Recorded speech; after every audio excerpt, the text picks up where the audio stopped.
बिस्मिल्लाहिर्रहमानिर्रहीम। अस्सलाम वालेकुम। कैसे हैं सब लोग? दुआ है कि अल्लाह करे कि आप सभी लोग बहुत खैरियत से हों और शुक्र है रब्बुल आलमीन का कि जी हम भी ठीक हैं अल्हम्दुलिल्लाह। हाँ जी, क्या हो रहा है आज भी आप मलका मसाला से सीखने वाले हैं कोरमा मसाला। तो मलका मसाले को इस्तेमाल करते हुए हम कोरमा पकाएंगे और आपके लिए आसानी हो जाएगी। बहुत से लोगों को कोरमा पकाना बिल्कुल नहीं आता, तो वो क्या करते हैं, बस कोरमा नहीं पकाते, पता नहीं क्या पका लेते हैं। तो चले जी, यहाँ काम शुरू करेंगे। आप सभी लोग कॉल कर सकते हैं, अपने सवाल जवाब जो भी है, फरमाइश है, कुछ भी वो दे सकते हैं। अच्छा जी, यहाँ पर मैं इस्तेमाल कर रही हूँ वही ऑयल। एक मिनट भाई, मैं पहले इसको चेक कर लूँ। बिस्मिल्लाहिर्रहमानिर्रहीम, हो गया। अच्छा जी, ये ऑयल मैं इस्तेमाल कर रही हूँ इसमें, जिसमें कि हमने प्याज को फ्राई किया है। ये मैं इसमें डालूँगी। उसी तेल को इस्तेमाल करें जिसमें कि आप प्याज को फ्राई करेंगे। अच्छा जी, अब मैं इसमें क्या डालूँगी? पिसा हुआ अदरक और लहसुन। सारी इंस्ट्रक्शंस डिब्बे के ऊपर मौजूद हैं, हर चीज़ डिब्बे पे लिखी हुई है, तो आप बड़े ही आराम के साथ इसको पका सकते हैं। अच्छा जी, लहसुन और अदरक जो है वो थोड़ा सा भुनेगा, फ्राई होगा, उसके बाद इसमें बकिया चीज़ें जाएंगी। तो इस दौरान में मैं कुछ पैगामात हैं तो वो मैं आप लोगों तक पहुंचा देती हूं। अच्छा जी, यहाँ पर है रफ़ान का पैगाम आप सभी लोगों के लिए। रफ़ान कहते हैं कि कनौर चिकन क्यूब आपके खाने को असली चिकन का जायका देता है। ठीक है जी। इसके अलावा है कनौर। कनौर क्या कहते हैं आप सभी लोगों के लिए?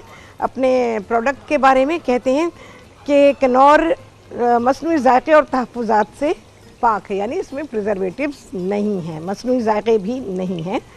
और इनका जो केचप है, इसको आप फ्राइज, समोसे, sandwich, nuggets, paratha roll, burger, barbecue और फ्राइड चिकन के साथ इस्तेमाल कर सकते हैं।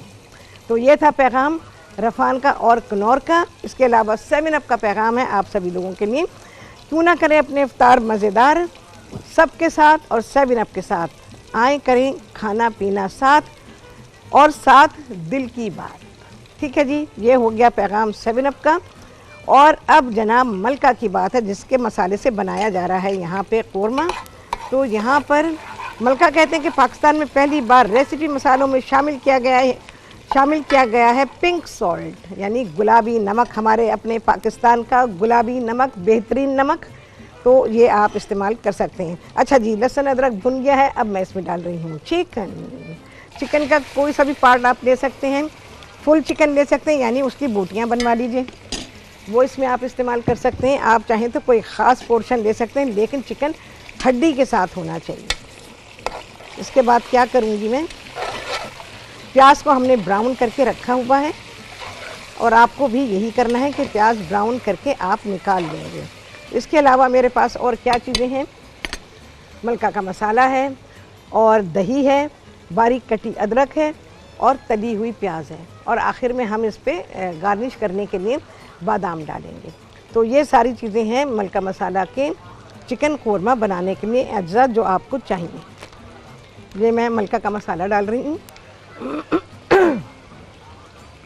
मलका का कोरमा मसाला।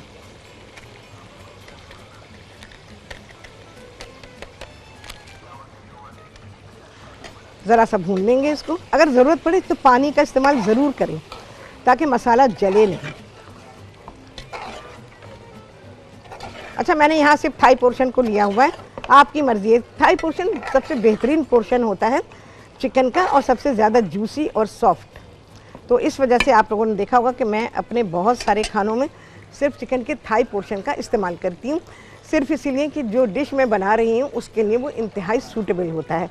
अब मैं कोरमा पका रही हूँ तो कोरमे के लिए चिकन का थाई पोर्शन बहुत ही अच्छा है, क्योंकि ये सॉफ्ट होगा पकने के बाद और जूसी होगा, नरम रहेगा। जब बोटी आप तोड़ेंगे ये आराम से टूटेगी और जब खाएंगे तो इसमें आपको ड्राइनेस फील नहीं होगी। ज़रा सा मैं इसमें पानी डालूँगी और ज़रा सा मुझे दही भी इसमें शामिल करना है। ध्यान के साथ पानी डालें, बस मसाला ना जले, क्योंकि मसाला जब जल जाता है ना तो फिर सारा मज़ा उसका ख़राब हो जाता है।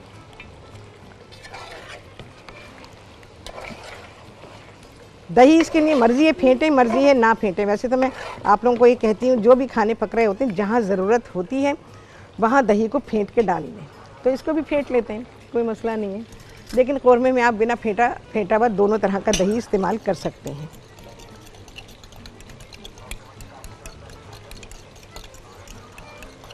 मैं इसमें दही शामिल करूंगी। अच्छा, ये प्याज हमने तल के रखी हुई है, ये प्याज भी मैं इसमें शामिल करूंगी।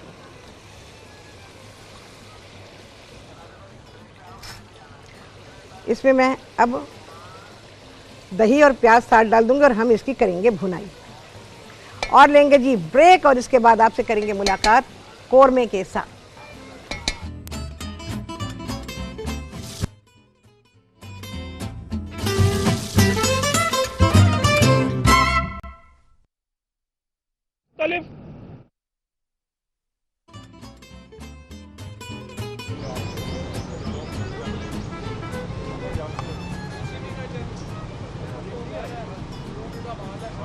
में तो यहाँ पर खाना तैयार है, तकरीबन तैयार है। इसको थोड़ा सा और ड्राई होना है और कौरमा बिल्कुल तैयार है। इसको हमने सर्व किया है नान के साथ, मोटे नान के साथ और लाल रोटी के साथ, जिसको शीरमाल कहा जाता है। असल लफ्ज़ है लाल रोटी। तो लाल रोटी के साथ हमने इसको सर्व किया है, खजूर है साथ में। और अब मैं बना रही हूँ यहाँ पर 7 up ice tea. 7 up ice tea कैसे बनाएंगे भाई? यहाँ पर हमने कहवा बनाया हुआ है, कहवा बना लेंगे और उसी में आप चाहें तो चीनी डाल सकते हैं। मैंने शुगर सिरप बनाया हुआ है, तो यहाँ पर मैं कहवा डालूंगी।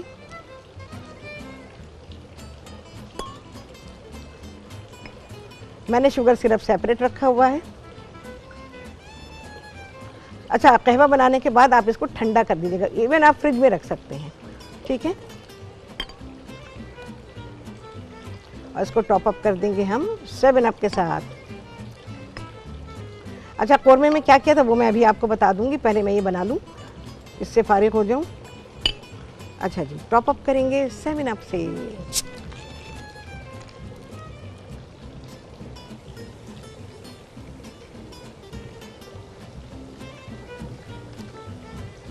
वाह वाह, क्या खूबसूरत कलर बना है।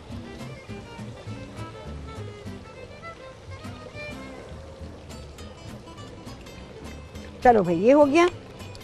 या आप किसी भी वक्त पी सकते हैं, खाने के साथ भी पी सकते हैं, खाने से पहले, बाद में, खाने के बाद भी पी सकते हैं। तो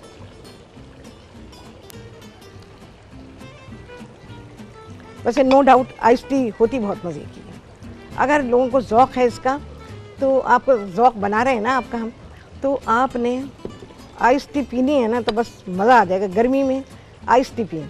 अच्छा जी, कौरमे के बारे में आपको बता देती हूँ। कौरमे में क्या किया था आप सभी के सामने मैंने हमारे पास प्याज ऑलरेडी ब्राउन की हुई रखी थी। उसको चाहें तो जब वो निकालें उस वक्त क्रिस्पी होती है प्याज, उसे क्रश कर लीजिएगा। उसके बाद मैंने देगची में कुकिंग ऑयल डाला, वही ऑयल डाला जिसमें कि हमने प्याज को फ्राई किया था। और उसके बाद उसी में अदरक और लहसुन डाला और उसको हमने थोड़ा सा भून लिया। अदरक लहसुन भून गया तो फिर इसमें मैंने चिकन डाला। चिकन को डाल के थोड़ा सा उसमें भून लीजिए कि चिकन का कलर चेंज हो जाए। उसके बाद मलका मसाला डाला, दही डाला और प्याज डाल दी। सब चीज़ें डालकर हमने, और थोड़ी सी बारीक कटी अदरक, इन सारी चीज़ों को एक साथ डाला और चिकन को भून लिया। थोड़ी देर भूनेंगे, जहाँ ज़रूरत पड़े, अगर बिल्कुल ड्राई होने लगे और मसाला देगची में चिपकने लगे तो फिर आपने उसमें ज़रा सा पानी डालना है और इसको भूनना है। और जब ये भुन जाएगा तो फिर आप देखेंगे प्याज घुल गई है, उसमें प्याज घुलनी चाहिए। उसके बाद आप चिकन के गलने का, और थोड़ी सी ग्रेवी, गाढ़ी ग्रेवी होगी इसकी, कौरमे में गाढ़ी ग्रेवी होती है, तो बस उतना पानी आप डाल दीजिए, इसको गलने दीजिए। जब ये गल जाए थोड़ी सी देर के लिए इसको दम पे रखें। दम पे भी ज़रा सी अदरक डाल दीजिएगा और उसके बाद थोड़े से बादाम कौरमे में डाल दीजिए। और जब आप कौरमे को निकालेंगे तो ऊपर अदरक और बादाम डाल दीजिए। इस तरह से आपका मलका मसाले का कौरमा तैयार हो जाएगा। और इसको सर्व करेंगे हम मोटे नान जो होते हैं, जो दूध के नान होते हैं ना, दूध वाले नान, उसके साथ और लाल रोटी के साथ इसको आप सर्व करेंगे। साथ में खजूर है इफ्तार के लिए, और पीने के लिए आपके पास है 7 अप आइस टी। ठीक है जी, तो ये सारी चीज़ें हैं आपके पास, तो बस इसको एंजॉय करें, घर में बनाइए, क्योंकि मशरूबात तो सभी के घर में भरमार होती है। तो ये आइस टी बनाइएगा, आपको बहुत अच्छी लगेगी। और बहुत सारे लोगों ने कभी भी नहीं पी है तो बना के देखें। जब पहली बार बनाएंगे तो फिर दूसरी बार बनाएंगे। जब पहली बार ही नहीं बनाई तो आप कहेंगे हाय पता नहीं कैसी होगी, कैसी नहीं होगी। बेहतरीन होती है, लाजवाब होती है। आइस टी मैंने अपने प्रोग्राम में कई दफ़ा सिखाई है आप लोगों को। 7 अप के साथ भी आज मैंने 7 अप के साथ सिखाई, लेकिन इससे पहले भी आई गेस मैंने 7 अप ही उसमें ऐड किया था। 7 अप के साथ सिखाई है, तो ये बहुत ही रिफ़्रेशिंग होती है और आपकी तबीयत में ताजगी पैदा कर देगी। तो चलें जी, आपके लिए ये सारी की सारी चीज़ें हैं तैयार। खाना भी हो गया, इफ्तार भी हो गया। इफ्तार के लिए बहुत सारी चीज़ों की ज़रूरत नहीं है। अल्लाह ताला ने खजूर बनाई है, लाजवाब होती है, यकीन जाने। खजूर हो और ठंडा पानी हो, आहा, इफ्तार का लुत्फ़ आ जाता है। और मेरा इफ्तार ज़्यादातर 99.9% यही होता है, खजूर, एकदम ठंडा पानी, बस इसके साथ मैं इफ्तार करती हूँ। उसके बाद फिर तो जो भी खाना पीना होता है वो चलता रहता है, लेकिन उसके बाद बस ये इफ्तार के लिए सबसे बेहतरीन हल्की फुल्की चीज़ होती है। नमाज़ पढ़ें, उसके बाद आपका जो दिल चाहे खाएँ पिएँ, मज़े उड़ाएँ और सारी चीज़ें। अगर इफ्तार से पहले ही आप सब कुछ खा लेते हैं तो फिर नमाज़ पढ़ना मुश्किल हो जाता है, क्योंकि तबीयत सुस्त हो जाती है। तबीयत सुस्त नहीं होनी चाहिए, तबीयत एक्टिव होनी चाहिए। तो खजूर के साथ आप कहवा भी ले सकते हैं, गरम कहवा, और खजूर के साथ आप ब्लैक कॉफ़ी भी ले सकते हैं। सब चीज़ें लाजवाब जाती हैं और लुत्फ़ आ जाता है। मैं अक्सर कहवे के साथ भी लेती हूँ और ब्लैक कॉफ़ी के साथ भी लेती हूँ। यकीन जाने गर्म चीज़ के साथ इफ्तार करने का लुत्फ़ कुछ और ही है। इससे आपकी तबीयत इंतहाई हल्की रहती है, कोई भारीपन नहीं आता, सुस्ती नहीं आती। नमाज के लिए आप बिल्कुल तैयार रहते हैं और आपके अंदर ख्वाहिश होती है कि हाँ आप नमाज़ पढ़ें। ऐसा नहीं कि मैं जल्दी से नमाज़ पढ़ूँगा, बस जल्दी से जाके बिस्तर पे लेट जाऊँ, इतनी सुस्ती आ रही है। तो ये नहीं होना चाहिए, क्योंकि रोज़े का मतलब सभी लोग जानते हैं कि मैं क्या बताऊँ इसमें, कि हमें एक्टिव रहना चाहिए, कम से कम खाना चाहिए। कहा जाता है कम से कम सोना चाहिए, लेकिन सोना भी इबादत है रमज़ान में, रोज़े की हालत में।